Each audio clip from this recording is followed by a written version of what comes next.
Guys, ito ay 2011 model Toyota Land Cruiser gasoline V8 engine. Ang problema nito ay walang cranking. So ang gagawin ko rito, checkin ko yung mga wiring muna kung bakit walang cranking pero may display siya. Yan ang engine. Yan o. So ito ang problema niya, guys. Bakit wala siyang cranking? Pag ini-on mo itong ignition, dapat may mag-indicate ditong engine light dito sa may side na to. Yan, napansinin nyo pag na-off yung susi. Pag on ko, yan may mga dilaw, diba? Dapat dito sa may maiiwan ditong engine light tulad ng battery, indicator ng battery. Kaso wala siya. Saka pansinin nyo yung underscore, yung sa transmission, hindi rumiilaw. Dapat pag ilipat ng ganyan, dapat ilaw to dito kaso wala siyang ilaw. So ibig sabihin, pag hindi siya umilaw, walang cranking.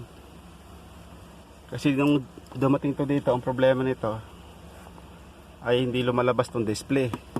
Hindi ito umiilaw baga. Yan, ito, hindi umiilaw. So, ang ginawa ko, pilitan ko may problema itong remote. Yung battery niya, mahina. So, pinalitan ko, nung napalitan ko siya, na okay na. Nagkaroon na nabuhay na siya. Umilaw na, kaso nga lang problema, ayaw namang umandar. Kasi nga, walang lumalabas dito. Transmission, saka yung engine light wala. Ayan, pag press mo yung pedal, kasi on top button,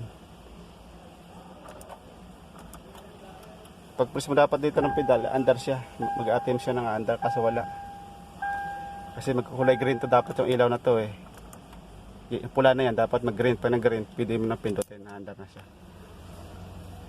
So ang gawin ko ito, guys, tikin ko yung mga wiring, update ko kayo pag kung anong nakita kong problema, papakita ko sa inyo. So ito, guys, yung ECU, engine control unit. So tinanggal ko na yung wire, yung socket. Tinanggal ko siya. Kasi ko ito.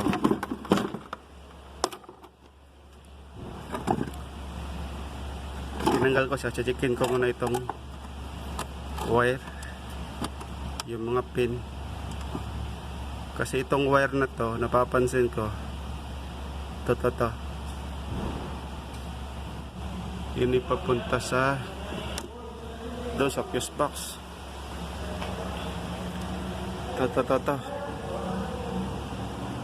Itong wire na to,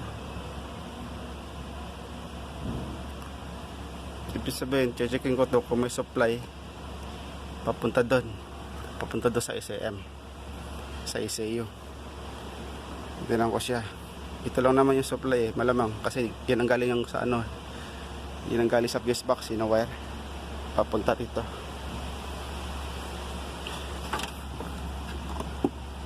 Checkin ko siya, tapos napansin ko may isa pa ritong ignition power sa loob. Itong kulay ito, parang pink or violet, pink tapos malit, supply din siya. So, itong walang supply, kailangan mo siya magkaroon ng supply. So ito, guys, checkin ko siya. May gamit akong multimeter. So checkin ko siya kung alin yung may supply. Itong ilaw, yan checkin ko itong mga pin kung saan may supply. So wala.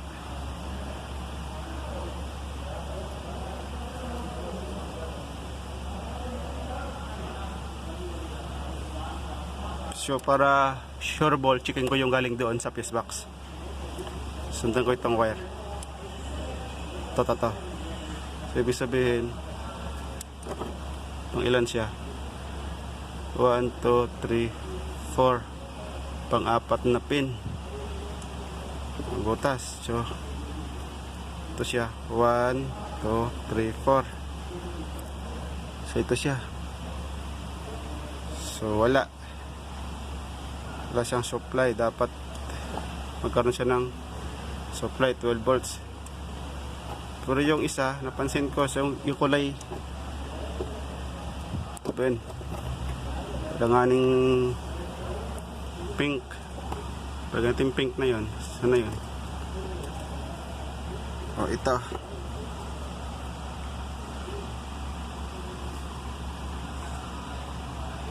so ayan na, meron siya. Pero yung kanina, yung galing doon sa fuse box, wala. So chichikin ko muna guys kung anong problema. So ito yun, yung wire na yun.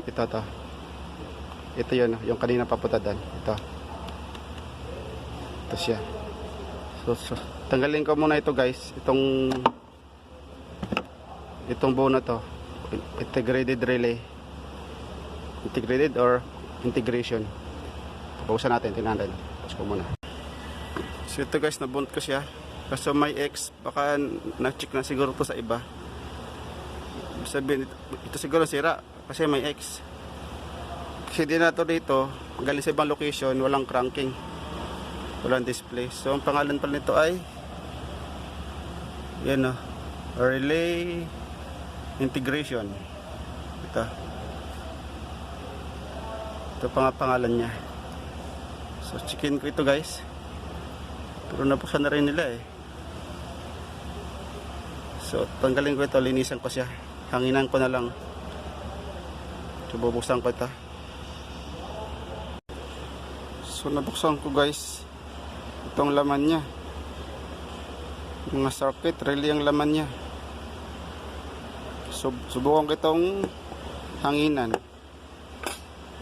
Hanginan ko siya, tapos chichikin ko. Baka nalikabok lang. So ito guys, nanginan ko na. So subukan natin ibalik kung ano ba maging resulta.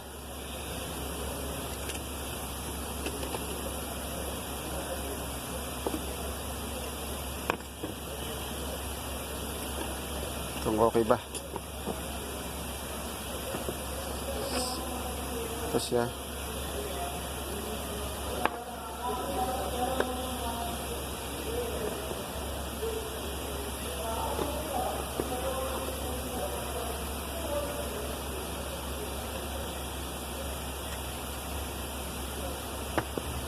Baliktad.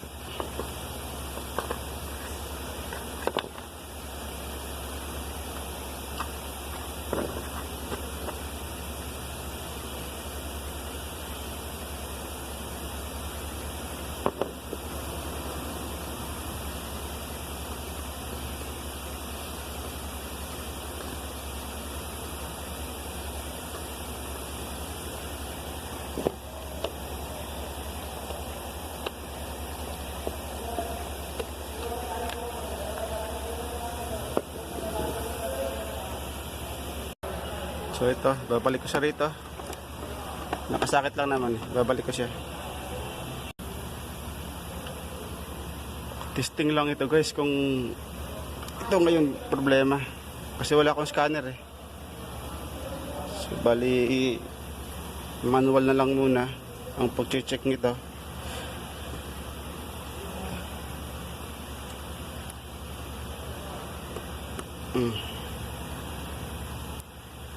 Yan. So checkin ko siya doon. Titingnan ko may supply doon. Kita. Checkin natin kung may supply. Yan kanina yan.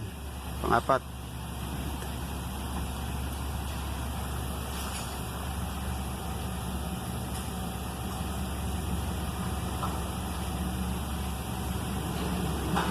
Pang-apat.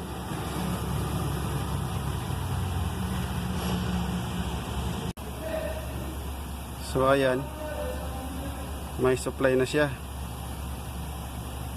Yan na, may supply sa 12 volts. Tapos yung isa kanina, itong yan na, yung kaninang meron agad kanina. Ito, yan, meron na. Meron na siyang supply. Ito. So checkin natin guys, kakabit ko to dito. Kakabit ko siya rito, pipit ko siya na siya. Tapos checkin natin. Doon ko may lalabas na engine light. Pag mayroong lumabas na engine light, ibig sabihin na under na to, saka yung underscore.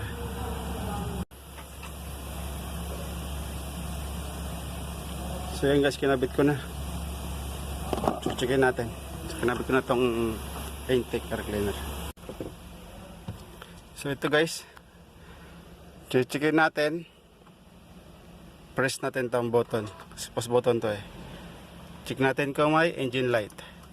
Ayun. Ayan o. Lumabas na. Siya, saka umilaw to. Meron ng ilaw. Ayan o. Diba? Yung green. Palipat-lipat. Park, reverse. Oh, walang neutral. D. S. Hindi umilaw neutral. Tapos nawala yung blinking dito ng 4x4 low. Nawala, kaya nagbiblink yan eh. So pandirin natin. Yan, pag inapakan mo yung brake, ready to start na to pag nag green eh. Start natin, ha? Natin. Ayun. Kumandar na.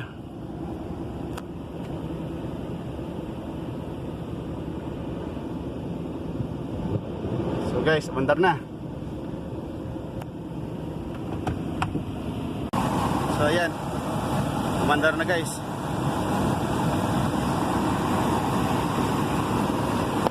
So ibig sabihin, ito lang problema. Hangin lang katapat. Ito, kailangan talaga ito, supply pala. Ito, ignition niya. Papunta na sa computer box. Ha? Buti na tsambahan. Ayan na. Okay siya na. Okay na.